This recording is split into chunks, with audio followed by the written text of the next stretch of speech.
But first of all, Newcastle look to have made a significant breakthrough in the transfer market with a £55 million deal agreed with Nottingham Forest to sign Anthony Elanga. For more on that now, we can cross live to Newcastle and join our reporter Keith Downey. Morning, Keith.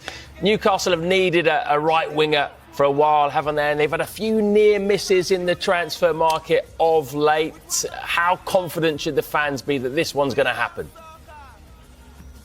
Yeah, it looks like they've got their man in the shape of Anthony Elanga. As you allude to there, of course, they were keen on Brian Mbeumo and João Pedro, who could, I guess, play that position as well. But they have been frustrated so far in their abilities to try and bring in a new player this summer. But it looks as though they've got their man in the shape of Anthony Elanga for £55 million.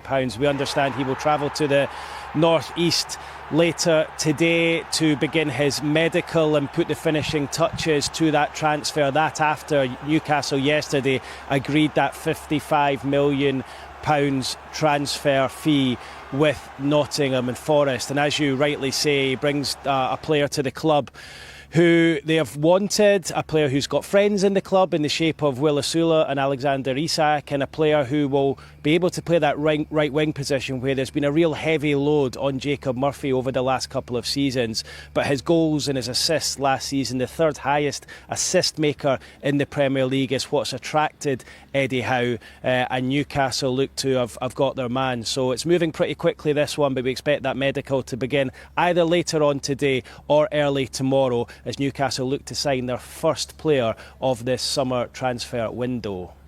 And once that's done, Keith, is that going to get things moving a bit with Newcastle? What other business do you expect them to do?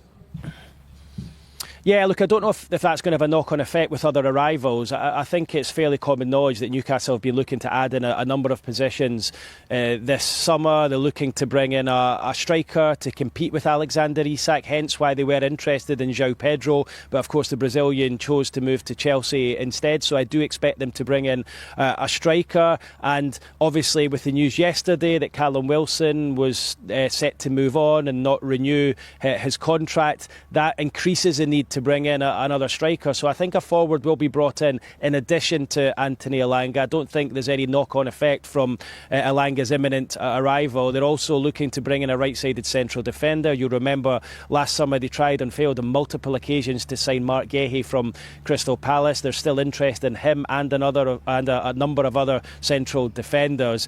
And they want to bring in a goalkeeper as well. We've been telling you for a couple of weeks now that they've been locked in talks with Burnley over a move for their goalkeeper, James Trafford. I think it's close to pretty much being agreed on the personal sense for the players. I think he would be keen for a move here, but Newcastle and Burnley have yet been able to come to any sort of agreement. But I do expect Newcastle to bring in a goalkeeper, a right-sided central defender and a forward to augment that imminent arrival of Elanga, which, as I say, we expect later on today. But with any transfer business now, with PSR hovering in the background, it's so important for clubs to sell as it is to buy. And Newcastle have been caught out last summer. They want to make sure they don't get themselves into that situation again.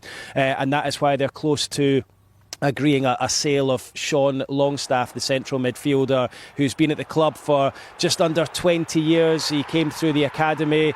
He's been a big player in the last couple of years, but Newcastle and Leeds United are very close to an agreement of £12 million for the 27-year-old midfielder, a player who has just 1 year left on his contract and wants to play more regular football. He struggled for game time in the second half of last season, struggled to usurp the likes of Sandro Tonali and Bruno Guimaraes in that midfield. I think there's an understanding there from the club that they'd like to get some money for the player, and an understanding from the player himself that he'd like to go on and play football. And Leeds United have showed some concrete interest in him. So too, I'm told, have Everton over the last couple of days, but it sounds as though the Leeds United deal is close and Sean Longstaff is set to part ways from Newcastle after almost 20 years at the club, at the same time as £55 million Anthony Elanga arrives. And remember, that £55 million that Newcastle are set to spend on Elanga will represent a second highest club